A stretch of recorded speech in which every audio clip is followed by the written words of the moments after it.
Hello guys, అందరికీ hi. ఒకసారి video చూడండి. ఈ వీడియోలో మా పిల్లలు ఎంత అల్లరి చేస్తున్నారు ఏంటన్నది మీకు తెలుస్తుంది. అస్సలు అభిగాడు అల్లరిలోని తమ్ముడితో పోటీ పడతాడు. అదేంటో ఎక్కడనైతే అంటే చిన్నపిల్లలు అల్లరి చేస్తారు, కానీ వీళ్ళిద్దరితో పోల్చుకుంటే చిన్నోడు ఎలాగ పక్కగా అల్లరి చేస్తాడు, చిన్నోడు కాబట్టి. కానీ పెద్దోడు కూడా తమ్ముడితో పూపి వేసుకుని మరీ అల్లరి చేస్తాడు. అదేంటో చూడు. మా బుడతలు ఈ బెలూన్స్ పేలగొట్టినంతసేపు చాలా అయితే ఎగ్జైట్మెంట్ ఫీల్ అవుతున్నారు. అభిగడ్ అయితే అరుపులతోని తట్టుకోలేకపోతున్నాడు. వాడు అంత పెద్ద కేకలేస్తున్నాడు. ఇంకా చింటిగడి విషయానికి వస్తే చాలా అంటే చాలా ఎగ్జైట్మెంట్గా ఫీల్ అవుతున్నాడు. వాడు లోపలైతే ఇంకొక చింటూ ఎగిరి గంతులేస్తున్నాడు అనమాట. ఆ విషయం నాకు మాత్రమే తెలుసు, మీకు బయటను కనిపించే చింటుగాడు కాదు. ఈ బెలూన్స్ వాడు చాలా హ్యాపీగా ఫీల్ అవుతున్నాడు అనమాట ఈ పేలగొట్టినంతసేపు.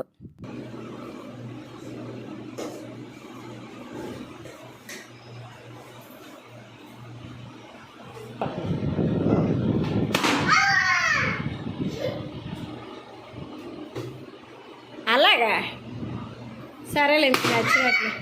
వాడు చెయ్యి కానీ గుచ్చిపోగలదు. ఓవర్ యాక్షన్ చెయ్యకు నీ మొహం. కానీ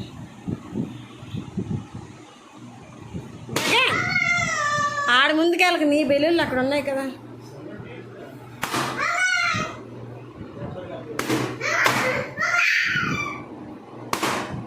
ఇటు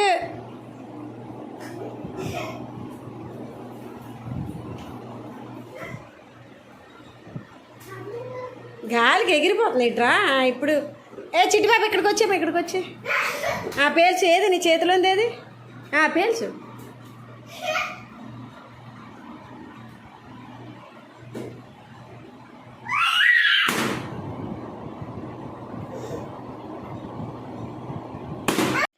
ఇంకా చింటూ విషయానికి వచ్చేసరికి అయితే తెలుసు కదా, ఎవరి మాట వినడో సీతయ్య అనమాట. సేమ్ నాలాగే మమ్మీలాగే ఎవరి మాట వినడు అనమాట. వాడికి తోచింది మాత్రమే చేస్తాడు, వాడికి చెయ్యాలనిపించింది మాత్రమే చేస్తాడు.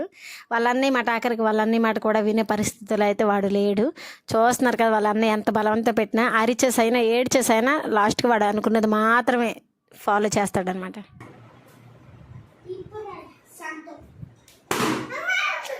ఇంకా మా పెద్ద అభిగాడు ఉన్నాడంటే పెద్ద బాబు, వాడు అయితే కనిపించలేని అల్లరోడు. ఆ అల్లరి కూడా జస్ట్ ఓన్లీ తల్లిగా నాకు మాత్రమే వాడు అల్లరి తెలుసు. అంత అల్లరి చేస్తాడు బాబు. కనీసం కుదురుగా ఆడుకుంటారా, పేల్చుకొట్టుకుంటారా, నేను వీడియో తీస్తానని ఛాన్స్ ఇచ్చినా కూడా అది యూజ్ చేసుకోవట్లేదంటే చూడండి. అలాగా పిన్నేసి పక్కన ఉన్న వాళ్ళకి గుచ్చుకుంటుంది లేదా. నేను అదే ఎంత చెప్తున్నాను, ఎంత అర్థమయ్యేటట్లు చెప్తున్నా సరే వాడు మాత్రం వినడు. ఏం చేస్తాం, పిల్లలంటే అదే, పిల్లలంటే అల్లారంటేనే పిల్లలు. చూడండి, మొత్తాన్ని వాడు ఇద్దరి దగ్గర ఉన్న పిన్నేసి సరిపోక ఏకంగా వాడు చీపురుతోనే ట్రై చేస్తున్నాడు. అది మా పిల్లల పరిస్థితి అనమాట. అంటే అంత అల్లరి అనమాట, డబుల్ త్రిబుల్ అల్లరి వీళ్ళు. ఏం చేస్తాం, నేను ఒక తల్లిగా అయితే భరిస్తున్నాను వాళ్ళ అల్లరిని మాత్రమే. అప్పుడప్పుడు బాగుంటుంది కానీ అప్పుడప్పుడే విసుగు రప్పిస్తుంది. ఓకే గైస్, వీడియో నచ్చినట్లయితే లైక్ చేయండి. వీడియో నచ్చితే